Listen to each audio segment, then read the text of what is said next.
Nous proposons de créer 10 institutions de microfinance dans les régions enclavées à l'intérieur du pays, en retard de développement, et de doter chacune de ces 10 institutions d'une dotation de 10 millions de dinars qui seraient apportés par la Caisse de dépôt et consignation en partie, mais également par le secteur privé en partie, et qui seraient placés dans une logique de gouvernance privée. Ces 10 institutions pourraient créer immédiatement, en moins d'1 an, 10 000 postes d'emploi de diplômés de l'enseignement supérieur, parce que qui dit microfinance dit très grande proximité avec la population, dit encadrement permanent des populations pour permettre à ces gens qui vont s'endetter, parce qu'un microcrédit est d'abord un crédit et qu'il faut le rembourser, et il y va de la viabilité du système. Donc 10 000 postes d'emploi pourraient être créés immédiatement, et ces 10 institutions pourraient, en rythme de croisière, mais elles pourraient l'atteindre très rapidement, le régime de croisière, atteindre 150 000 bénéficiaires par an de manière récurrente. Le secteur public, dans certaines de ses composantes, notamment au niveau de l'éducation nationale, de la justice, de la santé, du sport ou de la culture, a besoin d'être renforcé.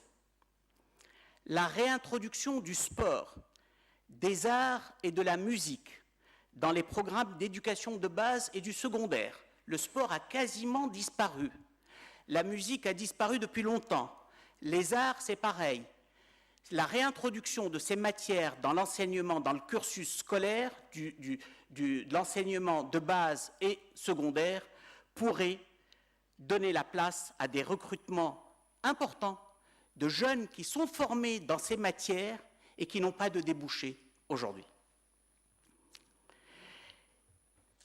Il en est de même de la justice, engorgée et sous-équipée, ou encore de la santé, où les hôpitaux continuent à travailler aujourd'hui, depuis la fin des années 60, à mi-temps.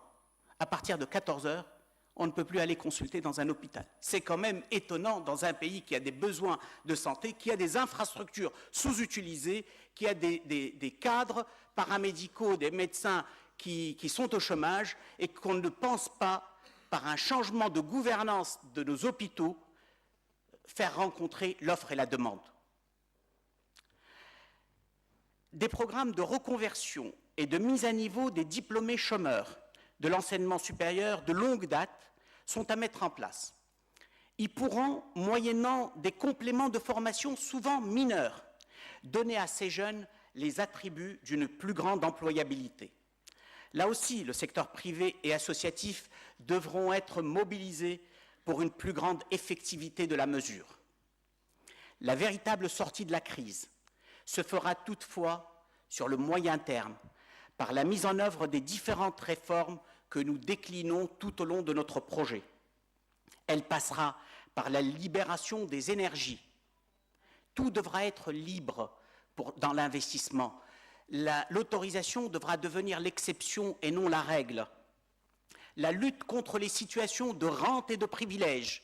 Et notre capitalisme a été d'abord un capitalisme de rente, de privilèges et de proximité du pouvoir.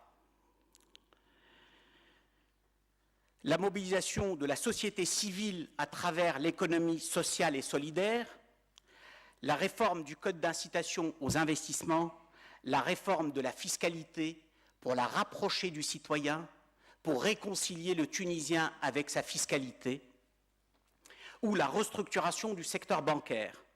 Autant d'orientations majeures, dans lesquelles je ne rentrerai pas dans les détails, mais dont vous retrouverez les détails dans notre ouvrage, qui permettront à chacun de s'épanouir et de trouver sa voie, et à la société de retrouver son efficacité et sa cohésion sociale.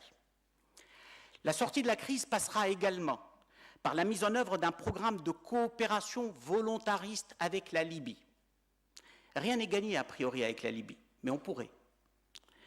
Les besoins de la Libye en main-d'œuvre vont être immenses, notamment main-d'œuvre qualifiée, et dans le pétrole d'abord. Ils vont être importants et devrait permettre d'identifier des opportunités d'emploi pour environ 200 000 personnes en Tunisie.